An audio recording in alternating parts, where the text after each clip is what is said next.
ගෞරවනීය මහා සංඝරත්නය ඇතුළු සෙසු පූජ්‍යපක්ෂය ඇතුළු සභාවේ අවසරයි.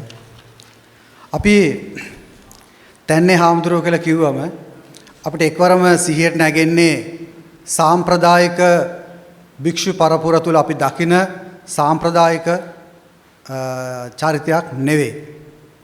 ඊට වඩා බෙහෙවින් කැරලිකාර, ඊට වඩා බෙහෙවින් රැඩිකල් වෙනස්ම චරිතයක් තමයි උන්වහන්සේ තුලින් දකින්නේ.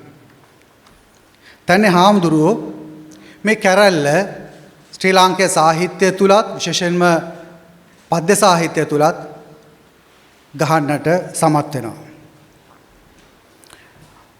තන්නේ ඥානානන්ද හාමුදුරුවෝ භාවිතයෙන්, මතවාදයෙන් සහ ප්‍රකාශන විලාසයෙන් සම්ප්‍රදාය පුපුරවා හල යතිවරයෙක්.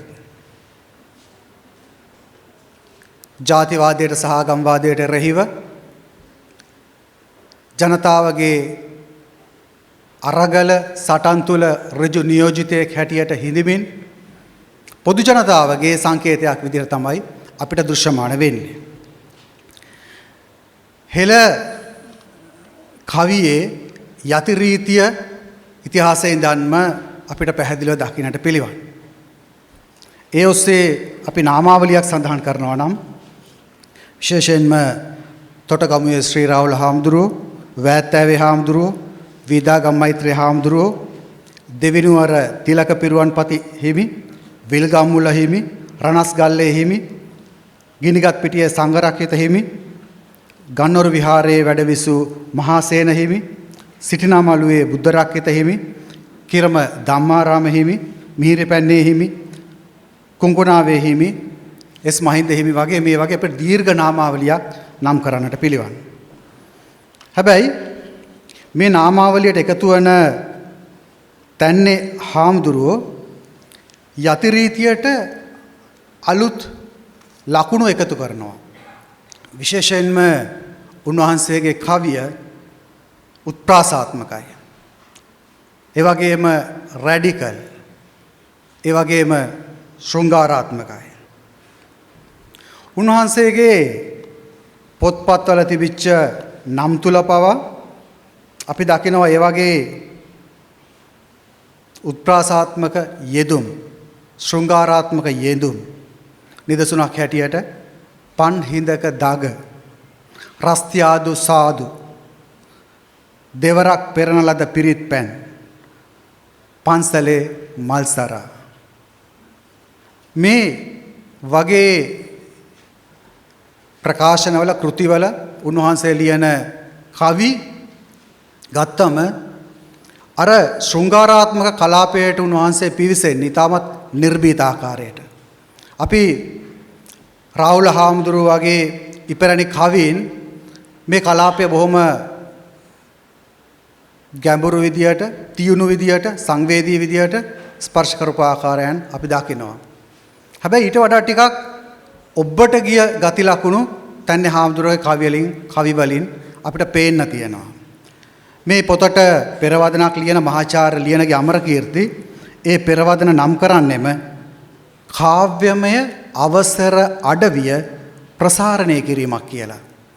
ඇත්තටම මේ කවිය තුල එහෙම යතිවරයෙකුට සක්මන් කරන්නට තියෙන අවසර අඩවිය කිසියම් විදියකට ප්‍රසාරණය කරන්නට තන්නේ හිමියන් සමත් වෙනවා.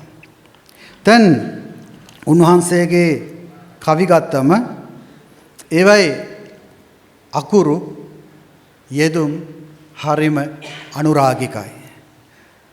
නිදර්ශන කිහිපයක් ගත්තොත් උපාසක හිත පිපාසක ඇත, පන්සිල් රකින්නක වුණත් සිම්පල් නැත, පින්කම් වගේ නොවේයි පෙම්කම් සරල නැත. ඇත්තටම උන්වහන්සේට එහෙමනම් ගිහියෝ වෙච්ච අපිට ගැන කවර කතාවක්ද?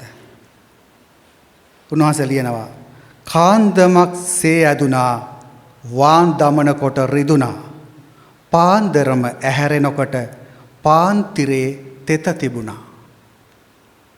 කාන්දමක් සේ ඇදුනා වාන් දමන කොට රිදුනා පාන්දරම ඇහැරෙනකොට පාන්තිරේ තෙත තිබුණා.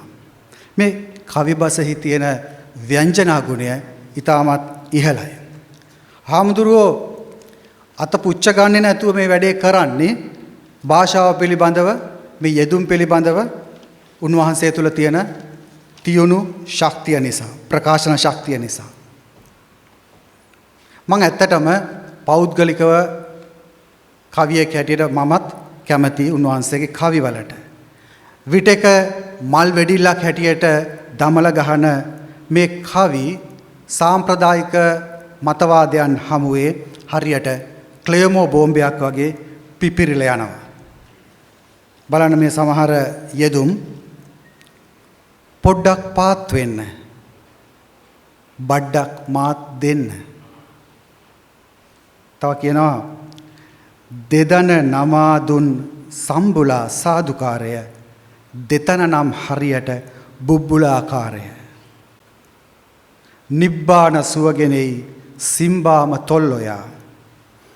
දැන් මේ යෙදුම් වල තියෙන විශේෂිත ලක්ෂණය තමයි හාමුදුරන්ගේ මේ ආගමික සංස්කෘතිය තුළ වෙනත් කවීන් ඊටමත් අර පරිශ්‍රමෙන් ශ්‍රද්ධාවෙන් පාවිච්චි කරන යෙදුම්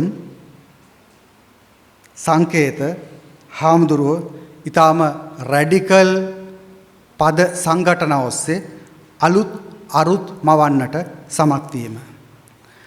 අස්වසා ඒ ටිකට හද විහාරයේ සමාවෙන්න වස්වසා ඒ ටිකට හද විහාරයේ අස්වසා වැඩහිඳි ඈ දිවාරයේ. දැන් අපි මේ වස්වසනවා කියන එක ආගමික අර්ථය තුල ගන්න විදියම නෙවෙයි හාමුදුරුවෝ මෙතන ගන්නෙ. වස්වසා ඒ ටිකට හද විහාරයේ අස්වසා වැඩහිඳි ඈ දිවාරයේ. ඒ වගේම අර අලුත් අර්ථමවන පද සංඝටනා ඔස්සේ හාමුදුරුවෝ ඉදිරිපත් කරන ප්‍රකාශනවල තියෙන නිර්භීත බව, රැඩිකල් බව මෙන්න මේ වගේ යෙදුම් තුල අපිට දකින්නට ලැබෙනවා. දෙතන නම් බුබ්බුලාකාරය. අපි මෙතෙක්කල් බුබ්බුලාකාර කියන වචන පාවිච්චි කරේ ඒ විහාර මේ චෛත්‍ය සම්බන්ධව ඒවැ හැඩතල ගැන කියන්නට තමයි බොහෝ විට. බණ කියන ඔය දැස හැමදාම සුමදුරයි. බණ කියන ඔය දැස නුඹ සිරිපා තබා ගිය මළුව. නුඹ සිරිපා තබා ගිය මළුව. සිඹ අතුගා දමමි සිතින් ගොළුව. සිඹ අතුගා දමමි සිතින් ගොළුව. ඒ වගේම තව යෙදුමක් තමයි තොල් පානෙන් තෙල් බේරේ. හාමුදුරුවන්ගේ කවිවල එක තැනක කාන්තාවක් බුදු වෙනවා.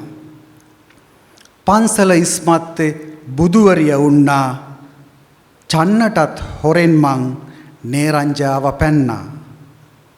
පන්සල ඉස්මත්තේ බුදුවරිය උන්නා චන්නටත් හොරෙන් මං නේරංජාව පැන්නා.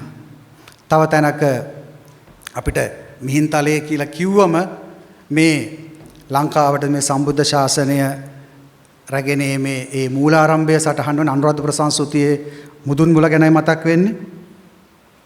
හාමුදුරුවෝ ලියන වෙන කතාවක්. මියුලැසිය මිහින්තලාවේ මුනින්තලාවිය මහවැසිය නොතෙමි පොසොන් සඳ වසන් විය. හැබැයි ඒ හිත දමනය කරගන්න තමයි අන්තිමට හදන්නේ. තවදුරටත් ඒ ප්‍රයත්නය ගැන කියනවා. හඳේ හාවා එක්ක තිස්ස දුවදුවා උදේ දිවාරෑ සිතින් එළවයි ඒ මුවා. මේ අපි සාමාන්‍යයෙන් අපි දන්න දේවානම්පියතිස්ස රජුරුවන්ගේ කතාව ඒ සංසිද්ධියට අලුත් අර්ථකථනයක් උන්වහන්සේ ලබා දෙනවා. ඉතින් දැන් මේ වගේ ප්‍රකාශන එක්ක අර මං කලින් කියපු ආකාරයටම මහාචාර්ය අමරකීර්ති කිව්වා වගේ මේ කවියේ තියෙන මේ අවසර අඩවිය ප්‍රසාරණය කරන්නට තන්නේ හාමුදුරුවෝ උත්සාහ දරනවා. ඉතිහාසයේ ඉඳලා ඒ ගෙනාපු යතිරීතියේ කිසියම් විදියක නව නැම්මක් නව ලකුණක් සටහන් කරපු තැනක් විදියට අපිට මේ පන්සලේ මල්සර ආකෘතිය හඳුනා ගන්නට පිළිවන්. සමහර විට අපි වර්තමානයේ තුල අපේ සියලුම දේවල් සියලුම මානව සම්බන්ධතා මේ යාන්ත්‍රික ස්මාර්ට් ෆෝන් එකකට කැටි කරලා තිබෙන ඛේද වාචකය ගැන වෙනත් සංකල්ප රූපයකින් තාම සංක්ෂිප්තව සඳහන් කරනවා තන්නේ හාමුදුරුවෝ. අමතක වී දිනක ෆෝන් චාර්ජරය ඕෆ් වී තිබුණා අපේ ස්මාර්ට් ආදරය. අමතක වී දිනක ෆෝන් චාර්ජරය ඕෆ් වී තිබුණා අපේ ස්මාර්ට් ආදරය. ඉතින් මේ තුල තියෙන ව්‍යංගය අපි ගැඹුරින් තේරුම් ගන්නට ඕනේ. ඇත්තටම තන්නේ හාමුදුරුවන්ගේ මේ ප්‍රකාශනය පිළිබඳව මීට වඩා ගැඹුරු සංවාදයක් පැන නැගෙන්නට ඕනේ. සමහර විට මේ මල් වගේම ගල් මුල් එල්ල වෙන්නත් පුළුවන් මේ ප්‍රකාශනවලට මේ කවිවලට. මම හිතන්නේ එහෙම දවසකටත් මේ විදියටම අපි සියලු දෙනාම තන්නේ ඥානানন্দ හාමුදුරුවොත් එක්ක එකට හිට ගන්න ඕන කියන යෝජනාව කරමින් මම නවතිනවා. බොහොම ස්තුතියි.